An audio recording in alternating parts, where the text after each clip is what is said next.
Two U.S. Navy SEALs have disappeared. A week ago on January 11th, the two sailors were part of a mission to seize weapons from an unflagged vessel off the coast of Somalia. The seizure happened in the international waters of the Arabian Sea, that's just south of the Red Sea, where for months Iran-backed Houthi rebels have been attacking commercial ships. The unflagged vessel was transporting weapons, parts from Iran to Houthi rebels in Yemen. It was nighttime when the group of Navy SEALs pulled up alongside the vessel and attempted to board it in very rough waters. According to reports, a wave knocked one U.S. Navy SEAL off the ladder and into the ocean. Another Navy SEAL then jumped into the ocean trying to rescue the SEAL who had just been swept from the ladder. For a week, Navy ships, helicopters, and drones have been looking for the two SEALs. And while that part of the ocean has warm waters around 75 degrees Fahrenheit, the length of time is making their survival less and less likely. In terms of the mission, the U.S. Navy confiscated the weapons on board the vessel and then sunk it. The unflagged vessel had 14 crew members on board, none of whom had paperwork.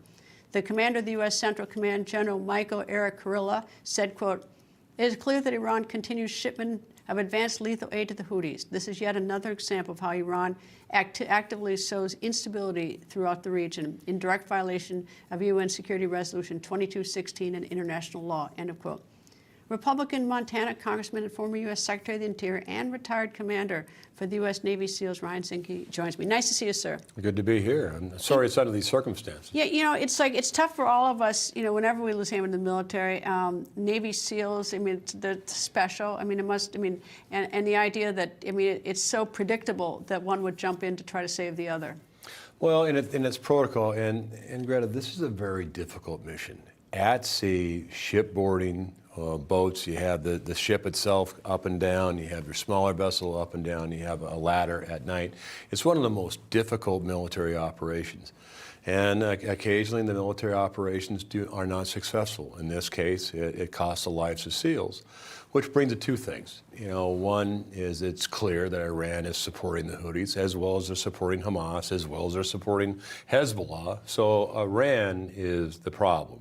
And secondly, you know, if we would use our resources in this country, I can tell you, and bring to bear what America has in our energy, I can tell you we would pay a lot less attention to the Red Sea and other people's problems with energy. We have the capacity, the resources, and look, when we do energy in this country, we do it cleaner, better, more efficiently. You know, there's never an easy answer in any of this. I mean, Ukraine is costing us a fortune. I've been there and I've witnessed, you know, the suffering there, and we want to check Putin, obviously. Then you've got the Middle East, and I was in Israel right before the war and right after the war, and we see that. Then we lose a Navy SEAL. Then we see the cost. It costs us $2 million for a missile, shoot down their cheap $2,000 drones. The cost, and then we see the problems here at home and the cost. Then we see the budget. Then we see we can't fund our government.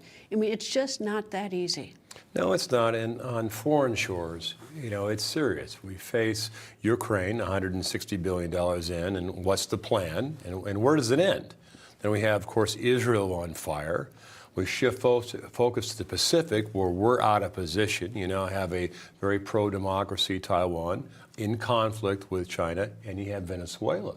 So we have four regional conflicts, either in progress or you know, being stirred about.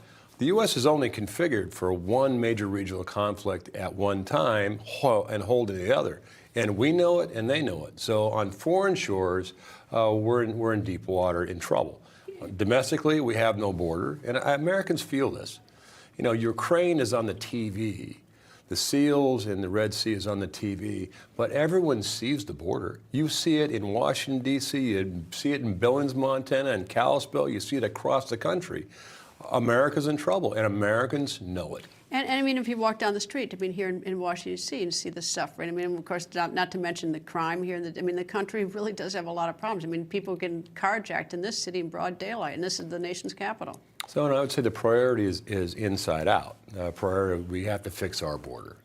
Is that the first thing you would do, is fix the border? I mean, yeah. Every time you plug one hole, though, you got, you know, three more holes popping up, meaning problems. Yeah, you know, you don't want to be monolithic, and that means you're not active in other theaters.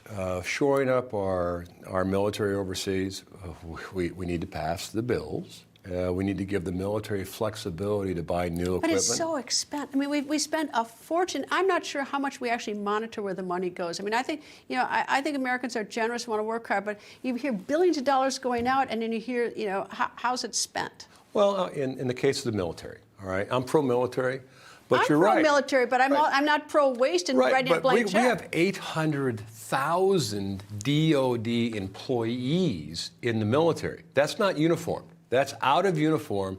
That payroll, between payroll, healthcare, pension, you're looking at a $200 billion enterprise. So we need to reorganize. None of the problems, by the way, are outstanding. We're a great country and great leadership can't fix them. I'm an optimist. All right, you are. Congressman Ryan Zinke, thank you for joining me, sir. Pleasure.